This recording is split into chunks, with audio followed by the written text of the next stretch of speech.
Poussin créole, Qui? poussin créole, Qui? il n'aime pas trop Mélenchon. Ah. Est-ce qu'il peut faire une toile? Bien sûr que non, c'est un poussin. Prends garde, poussin créole est là. Étanaïou, c'est dégueulasse. Étanaïou, c'est dégueulasse. Étanaïou, c'est dégueulasse. À chaque fois que l'on voit des LGBT prendre fait et cause pour la Palestine ou les musulmans de façon générale, X est inondé par les punchlines habituelles. Chicken for KFC, les références au sort réservé aux LGBT dans les pays musulmans, etc. Moi-même, je me prends souvent au jeu. Bon, j'avoue, à force, ça devient lassant et ringard. Arrêtez, mais ras-le-bol! Quand j'observe les différentes réactions sur les réseaux sociaux, j'ai l'impression qu'une partie des internautes s'imaginent que les LGBT pro-palestiniens ignorent le sort réservé aux musulmans dans ces pays-là. Croyez-moi, ils le savent très bien. Même s'il en existait encore qui l'ignoraient jusque récemment, à force qu'on leur balance les mêmes vannes dans la tronche, depuis le temps ils ont fini par le savoir. And so I did a study abroad in the Middle East with Israel and Palestine. Would you say you're pro-Palestine or pro-Israel? Pro-Palestine. As a gay man, I would be punished and or put in prison or killed if I were openly gay in Palestine. How do you react to that? I didn't know that. So It is illegal to be gay in Palestine. You are punished by prison or death. Israel? No, Israel has gay pride. Israel is completely open to lesbian and gay people. Palestine puts them in prison or kills them. You weren't aware of that? I was not aware of that, no. So that does pose an interesting aspect. Have you seen the Queers for Palestine movement? It's a very common movement, but I don't see any Muslims for Queer movements. Yes. That's where it gets gray, right? Like, that's where I feel Well, like... for me, it's not gray. I am fearful of Islam because there is no Islamic country on earth that embraces me as a gay man. So, okay, so maybe I'm confused because Israel, which is still an Islam country, right? No, Jewish. Okay. So Israel's Jewish, Palestinians are Islamic. Okay. On est à l'ère d'internet, les LGBT n'ont aucune excuse pour ne pas le savoir. Ils n'ont aucune excuse pour ne pas savoir que tous les pays musulmans criminalisent l'homosexualité et autres joyeusetés LGBT, toutes considérées comme des déviances, comme des péchés, punis dans le meilleur des cas par la prison, dans le pire par la mort, selon les lois de l'islam.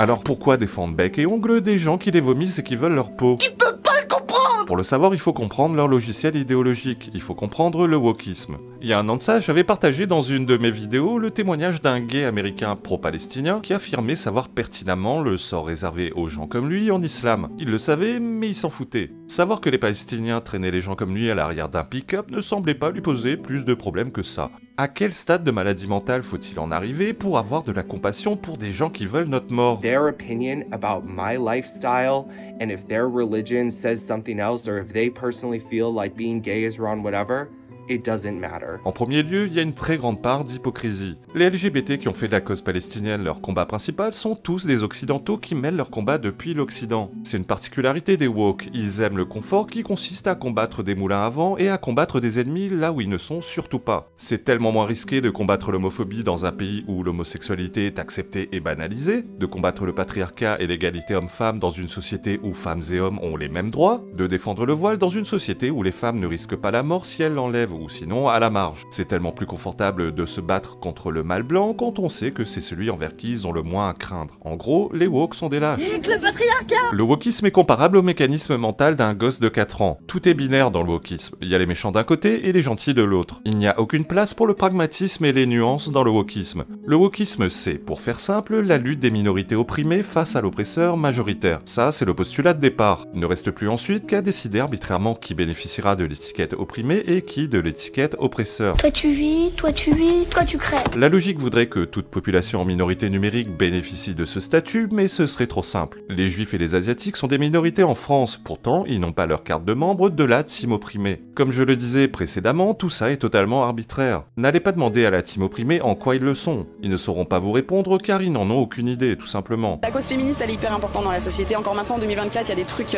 il serait temps que ça change, tu vois. Est-ce que tu peux me donner un droit que les hommes ont et que les femmes n'ont pas? C'est péchu comme question. Je sais pas.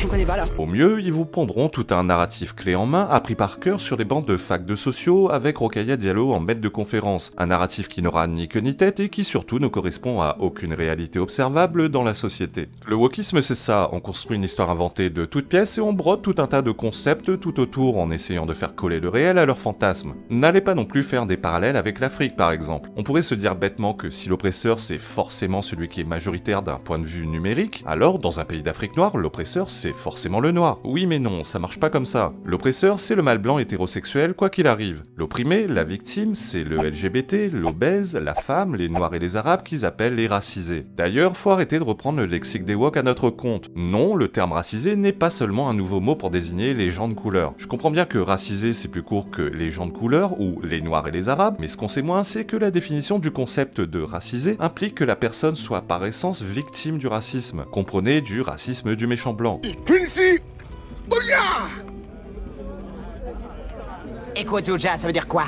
Diable blanc. Tu nais noir ou arabe, t'es de base une victime, que ça corresponde à la réalité ou pas. L'essentialisation est la base du wokisme. Votre destin et votre personnalité ne vous appartiennent pas, ils sont prédéterminés par votre couleur de peau, votre identité de genre, votre orientation sexuelle ou votre sexe. On vous met dans une case et vous n'avez pas le droit d'en sortir. Quand LGBT prend fait et cause pour un musulman, il y a nécessairement conflit, dissonance cognitive, les deux catégories ayant le statut de victime. Oui mais voilà, dans leur logiciel, toutes les victimes ne se valent pas. Pour pallier à cela, il existe une sorte de hiérarchie victimaire non dite, une sorte de pyramide victimaire. Plus vous êtes au sommet de cette pyramide, plus vous marquez des points et plus vous êtes intouchable. Tout en bas de cette pyramide victimaire, il y a les femmes. Ensuite, les LGBT, sachant qu'à l'intérieur même des LGBT, tous ne se valent pas. Un simple gay marque moins de points qu'un trans par exemple. Pour m'être pas mal penché sur le sujet, j'ai souvent entendu une petite musique comme quoi les nombreux LGB, les lesbiennes, gays et bisexuels, souhaitent prendre leur indépendance de tout ce qu'il y a derrière, notamment les trans et tout le reste de l'alphabet. C'est pas ma France, je suis désolée, c'est vraiment pas ma France.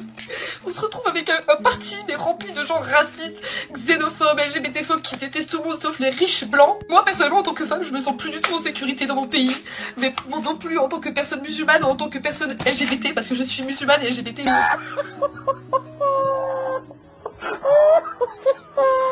Tout en haut de la pyramide victimaire, on retrouve les musulmans. Quant aux handicapés, aux gros, etc., ils se situent selon moi quelque part entre les femmes et les LGBT. Ah, et n'allez pas vous imaginer que tout est figé dans ce système de concurrence victimaire. Si vous n'êtes pas de gauche, tout s'annule. C'est ainsi que les néo-féministes de gauche n'hésitent pas à menacer de mort les petites nanas du collectif Némésis. Être une femme n'est pas un totem d'immunité pour les féministes de gauche, et si vous êtes noir ou arabe de droite, pour eux vous êtes un bounty ou un arabe de maison. Bref, voilà pourquoi de nombreux LGBT prennent systématiquement la défense des musulmans, principalement depuis un an à travers le proxy du conflit israélo-palestinien, tout en sachant que ces derniers ne leur veulent pas du bien. Le musulman est la victime absolue. La vie d'un musulman vaut plus que celle d'un LGBT ou d'une femme, quels que soient les actes que ce dernier commet, et comme je le disais précédemment, s'il est de gauche, bien entendu. Rigolez pas, je sais qu'on nage en plein délire de cerveau ravagé, mais c'est comme ça qu'il fonctionne. C'est pour cette raison que vous ne verrez jamais un gauchiste woke, LGBT ou pas d'ailleurs, dénoncer un musulman lorsqu'il harcèle, viole ou tue. Le musulman est leur vache sacrée, et convergence des luttes oblige. C'est la raison pour laquelle les féminazis sont vent debout pour dénoncer un Gérard Depardieu, mais sont étrangement muettes lorsqu'il s'agit de dénoncer les agresseurs sexuels, ou soupçonnés comme tels, lorsqu'ils sont noirs ou arabes. Oh, comme c'est bizarre! C'est la raison pour laquelle vous ne verrez jamais un gauchiste pointer du doigt le patriarcat en islam et le statut inférieur de la femme dans le Coran. Le musulman est intouchable. C'est la raison pour laquelle les gauchistes sont si mal à l'aise lorsqu'il s'agit de dénoncer ceux qui tuent au nom de Allah. Ils ont même trouvé la parade, l'extrême droite. Oh, je vois pas où est le problème. C'est ainsi que Raphaël Arnaud déclarait dans un tweet récent que l'extrême droite avait causé plus de 300 morts dans des attentats en France depuis 2012. Mais enfin, ça va pas! La stratégie est simple, vous prenez une figure repoussante par excellence, Adolf Hitler. Les heures les plus sombres de l'histoire. Vous l'appelez extrême droite de façon arbitraire, ce qui est déjà absurde au premier abord, le terme extrême droite désignant à la base ceux qui en France s'opposaient à la République et qui étaient situés à l'extrême droite de l'hémicycle. C'est moi! Et ferme ta... Ensuite, il ne reste plus qu'à appeler extrême droite tous ceux que vous souhaitez diaboliser et de façon générale tous ceux qui ne vous arrangent pas pour créer des passerelles artificielles entre ces personnes. Ce qui est bien mais pas top. C'est ainsi que Marine Le Pen, Orban, Trump, Musk ou Meloni se retrouvent à l'extrême droite, donc par par ricochet, ce sont tous des néo-nazis. Si c'est vrai, c'est très grave. Raphaël Arnaud a décidé de franchir une étape supplémentaire en décidant de nommer les terroristes islamistes extrême droite également. Oh putain! Ainsi, Hitler, Marine Le Pen et l'État islamique, même combat. Okay. Marine Le Pen se retrouve donc indirectement liée au Bataclan, à Charlie Hebdo ou à Nice. Je vous imagine en ce moment même vous prenant la tête entre vos mains tellement tout cela est grotesque. Oui, ça l'est, mais la particularité des gauchistes est qu'ils n'ont honte de rien et que le ridicule ne leur fait pas peur. C'est même une marque de fabrique chez eux. Bref, comme je le disais, le musulman est la vache sacrée des gauchistes et tout est bon pour le disculper et le rendre irresponsable de ses actes. Tiens, au passage, je ne fais pas, contrairement à Cassius Lady et à ses amis apostats, de distinction entre l'islam et les musulmans. Je sais pas s'ils sont sincères quand ils expliquent que leur cible est l'islam et non les musulmans, ou s'ils le font par stratégie, histoire d'éviter de se prendre des procès pour incitation à la haine raciale. Il ne faut pas avoir peur. Pour moi, c'est absurde de prétendre lutter contre l'islam, mais pas contre les musulmans. D'une part, l'islam n'existe que par les actions des musulmans. Sans musulmans qui l'appliquent, il n'y a pas d'islam, et le Coran serait relégué au fond d'une bibliothèque au rayon littérature fantastique, entre Harry Potter et le Seigneur des Anneaux.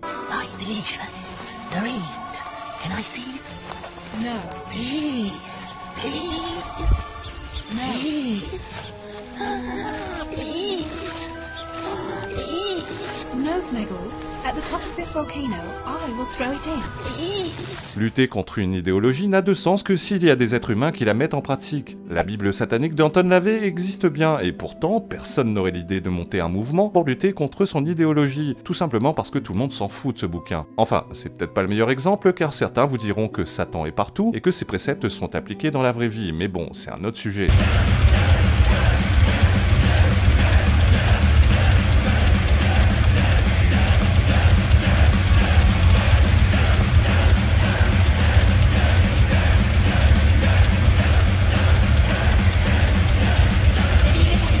Moi, la distinction, je la fais pas entre l'islam et les musulmans, mais entre les gens bien et les enfoirés.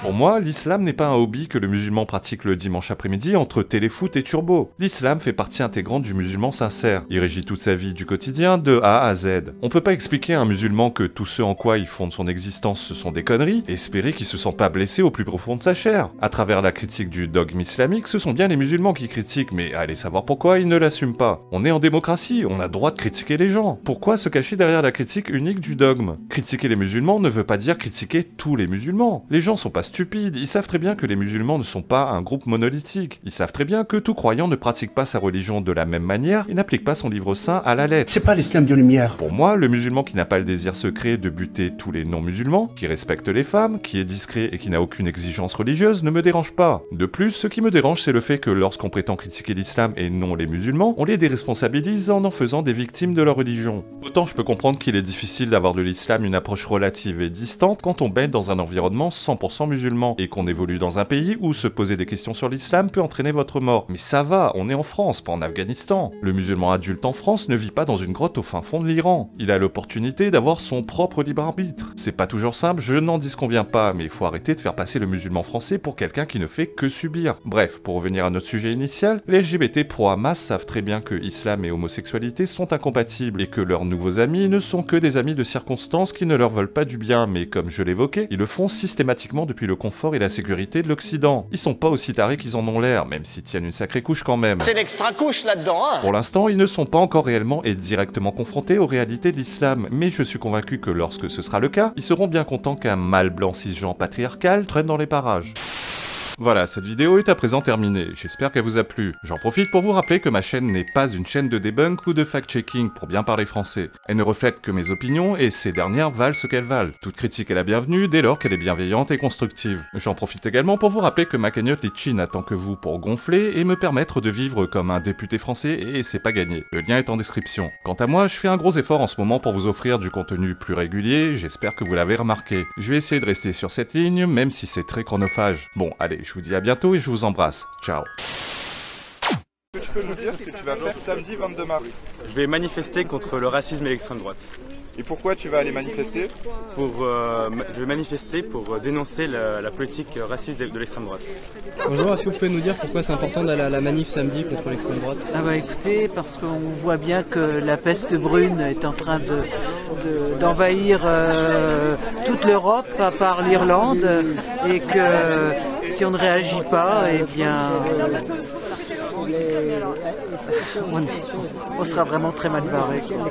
Il faut qu'on montre qu'il y a quand même des citoyens décidés à avancer d'autres idées que les idées d'extrême droite qui sont mises en avant tous les jours aujourd'hui sur les chaînes principales, notamment de télévision, puisque les gens regardent la télévision. Et ça vous fait quoi d'avoir un ministre au gouvernement comme Bruno Retailleau, par exemple? Ah, c'est pas mal, ouais. En extrême droite, en matière d'extrême droite, c'est pas mal. Je trouve que au-delà, déjà on avait passé les limites avec le précédent, mais on les repousse, ça toujours.